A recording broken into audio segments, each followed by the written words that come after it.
3 വർഷമായി ഞങ്ങളുടെ എൻഗേജ്മെന്റ് കഴിഞ്ഞിട്ട്. 2021 ജൂലൈ 8-നായിരുന്നു ഞങ്ങളുടെ എൻഗേജ്മെന്റ് നടന്നിട്ടുണ്ടായിരുന്നത്. വലിയൊരു കേക്ക് വാങ്ങിച്ച് മുറിക്കാൻ താല്പര്യമില്ലാത്തതുകൊണ്ട് ഞങ്ങൾ രണ്ടുപേരും ചെറിയൊരു ഡ്രസ് ചീസ് വാങ്ങിച്ച് അങ്ങോട്ടും ഇങ്ങോട്ടും മധുരം പങ്കിട്ടു. സ്പെഷ്യലായിട്ട് എന്ത് വേണമെന്ന് അവൻ്റെ അടുത്ത് വെച്ചപ്പോൾ അവൻ പറഞ്ഞു പാലട മതിയെന്ന്. എന്നാൽ പിന്നെ പാലട ഉണ്ടാക്കിയേക്കാം. വേറെ 3 ഐറ്റംസ് വെച്ച് സിമ്പിളായിട്ടൊരു പാലട കേട്ടോ. ആദ്യം തന്നെ നമുക്ക് 1 ലിറ്റർ പാലെടുത്തൊന്ന് തിളപ്പിക്കാൻ വെക്കാം കേട്ടോ.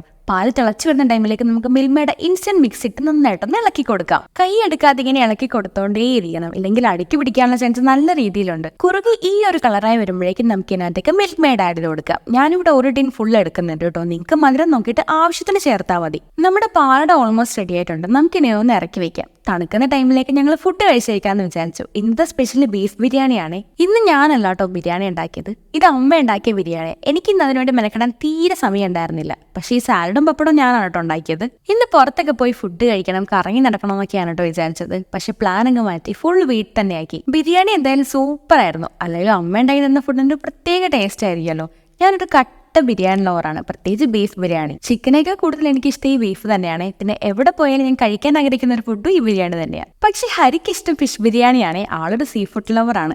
ഇതൊന്ന് കഴിച്ചു കഴിഞ്ഞിട്ട് വേണം നമുക്ക് പാലട കുടിക്കാൻ. അവനാണെങ്കിൽ വാഴ തന്നെ പാലട കുടിക്കണം. ഞാൻ പിന്നെ ഇത് കഴിച്ചു കഴിഞ്ഞിട്ട് വാഴ വെട്ടാൻ പോയി. വാഴയിലേക്കൊക്കെ ഇപ്പൊ എന്താ ക്ഷാമം. പൊട്ടാത്ത ഒരൊറ്റ ഇല ഉണ്ടായിരുന്നില്ല. അവസാനം ഒരെണ്ണം വെട്ടിങ് എടുത്ത് പ്ലെയിൻ്റെ ഷേപ്പിലാക്കി അതിനകത്തേക്ക് ഞാൻ പാലട ഒഴിച്ചങ്ങ് സെറ്റാക്കി വെച്ചു. പപ്പടവും പഴമൊന്നും അല്ലാട്ടോ കോമ്പിനേഷൻ ആയിട്ട് എടുത്തിരിക്കുന്നത്. 2 സ്കൂപ്പ് വാനില ഐസ്ക്രീമാണ്, അതും ഹരിയുടെ ഫേവറേറ്റ് ആണ്. ദേ കണ്ടിട്ട് കൊതിയായിട്ട് വയ്യ. നമുക്കിനി ഒന്ന് ടേസ്റ്റ് ചെയ്ത് നോക്കാം. നല്ല ചൂട് പാലടയിലേക്ക് നല്ല തണുത്ത ഐസ്ക്രീം. ആദ്യം അവൻ തന്നെ കൊടുക്കാം അല്ലേ.